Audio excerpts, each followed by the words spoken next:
Olá, Carol, tudo bem? A nossa apresentação é sobre pseudociese em cadelas. Eu sou a Heloísa, a gente está no 8º semestre de Medicina Veterinária. Bom, eu vou ficar com a introdução aqui, a definição de pseudociese mesmo. A pseudociese, ela também pode ser conhecida como gravidez psicológica, pseudogestação ou lactação nervosa. Ela é um fenômeno biológico e comportamental que acomete as cadelas e gatas, sendo uma condição que afeta cadelas não prenhes, geralmente ocorrendo entre a 6ª e a 14ª semana após o cio. Durante esse período, as fêmeas manifestam um comportamento materno e sinais físicos de gravidez, mesmo não estando prenhes.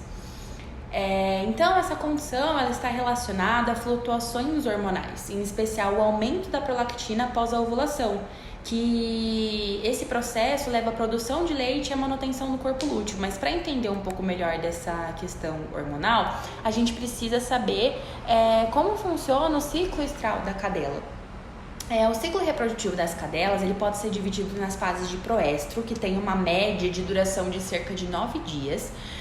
Durante esse período é possível notar a região vulvar edemaciada, a vulva inchada, corrimento límpido sem odores, sangramento e mudanças comportamentais, como a agressividade. Não é tão comum, mas pode acontecer.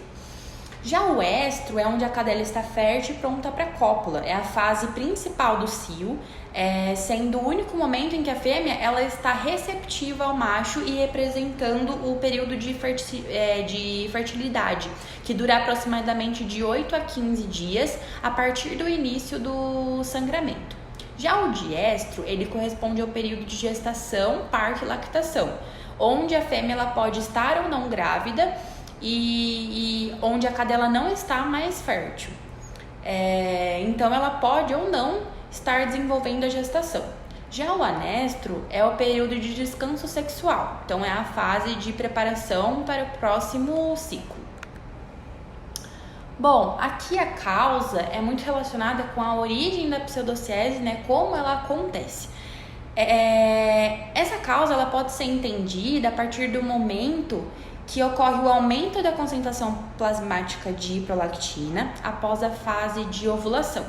Esse aumento, ele provoca a produção de leite pelas glândulas mamárias e a preservação do corpo lúteo. O corpo lúteo ele libera progesterona, que é um hormônio essencial para a gravidez, e isso ocorre por cerca de 60 dias após a ovulação.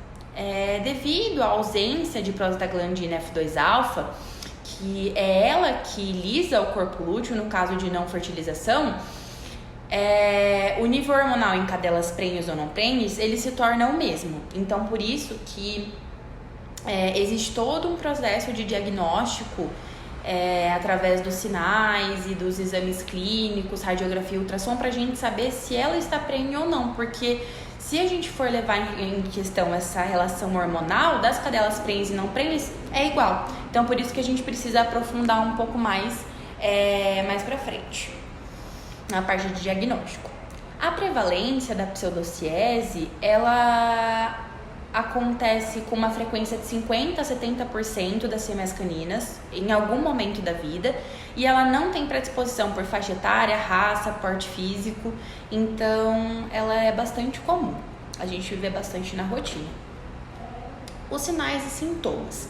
As cadelas, elas adquirem comportamentos maternos, como a construção de ninhos, a adoção de objetos ou outros animais, e o desenvolvimento da glândula mamária também, que muitas vezes é incentivado pela lambedura da própria cadela. Outros sintomas que não são tão comuns é a inquietação, irritabilidade, distensão abdominal, falta de apetite, anorexia e êmese. A gente também tem as alterações físicas, como corrimento vaginal mucoso, glândulas mamárias inchadas, produção de leite, aumento de peso abdominal e até mesmo simulação de trabalho de parto que são observados. E tudo isso, essa questão da glândula mamária inchada, produção de leite, não são associados ao parto e à lactopoiese. Então ela não tem essas questões associadas. Além disso, ela pode ter sim essas contrações abdominais que se assemelham às do parto. Então, por isso que às vezes o tutor fica um pouco confuso e a gente precisa fazer essa anamnese e o exame clínico, que são as próximas etapas, para a gente aí conseguir realizar um diagnóstico mais efetivo. Então, o médico veterinário, ele realiza uma avaliação física completa, incluindo a palpação abdominal e verificação de sinais característicos, como a gente já falou dos sinais. Então, a gente pode estar realizando a radiografia ou a ultrassonografia. Os exames de imagem, eles podem ser solicitados para destacar uma gestação real ou identificar o aumento uterino. Através do exame radiológico, que a gente realiza cerca de 45 dias após o término do estro, é possível identificar a quantidade de fetos, né?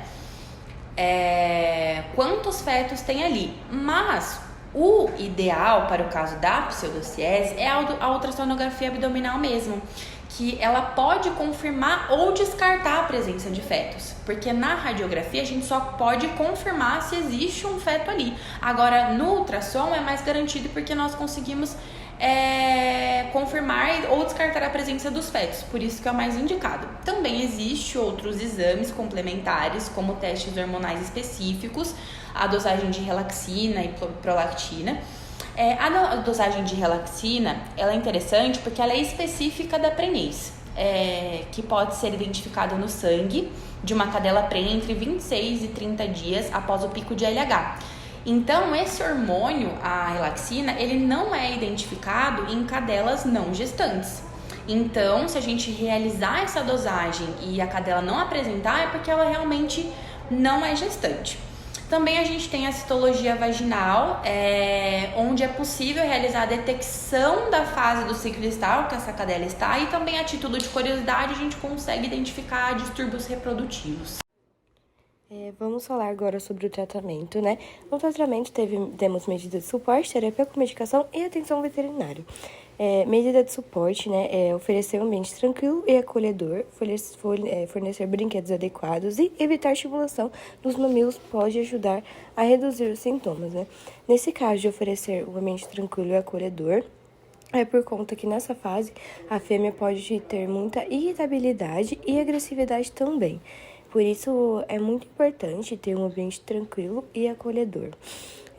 Ter também os brinquedos certos também ao redor dela. E também a estimulação dos mamilos não pode ter, né? Alguns tutores pensam que estimulando os mamilos, né, pode estar ajudando a fêmea, só que pelo contrário, né, tá estimulando mais a produção do hormônio da prolactina, que é responsável pelo leite, né, produção de leite. Temos também a terapia com medicação, que a gente conhece, né? A gente conhece o nome comercial dele como Seclac. Tendo o seu princípio ativo, que é a metergolina, né? Que ela é um antigalactogênico, né? E ela pode ser oferecida de 12 em 12 horas, né? BID, de 4 a 8 dias. Isso daí fica a critério do médico veterinário. E o acompanhamento veterinário é fundamental para monitorar o progresso, né, ajustar o tratamento e oferecer orientações. Temos também a prevenção. O mais indicado, a prevenção, é o varioesterectomia, né, é o H, sem contraindicação a ela. Ela é o mais definitivo e não vai ocorrer outro jeito fazendo a castração, realizando a castração. Alguns veterinários ou pessoas de agropecuária indicam a vacina de sil. Só que, na verdade, ela é péssima. Os veterinários mesmo não indicam ela, pois, ao longo dos anos, pode ocorrer um tumor de mama e também piometra ou hemometra. Então, ela não é indicada em nenhum caso. E agora a conclusão. A pseudociese é uma síndrome que afeta cadelas não gestantes e não castradas, sendo uma manifestação dos eventos fisiológicos que ocorrem durante a fase lútea do ciclo reprodutivo. A ovarioesterectomia, OH, foi destacada como a medida mais preventiva e eficaz. Ela é a mais preventiva mesmo, né, porque, como eu já tinha dito, e mais eficaz, porque ela não vai causar câncer, nódulos nas mamas, né, e nem piometra e hemometra, porque ela vai retirar o útero, né? E ela é mais eficaz. E ao contrário, e as cadelas não recebem isso por estímulos ao machos. Ela tem um ciclo estral por hormonal.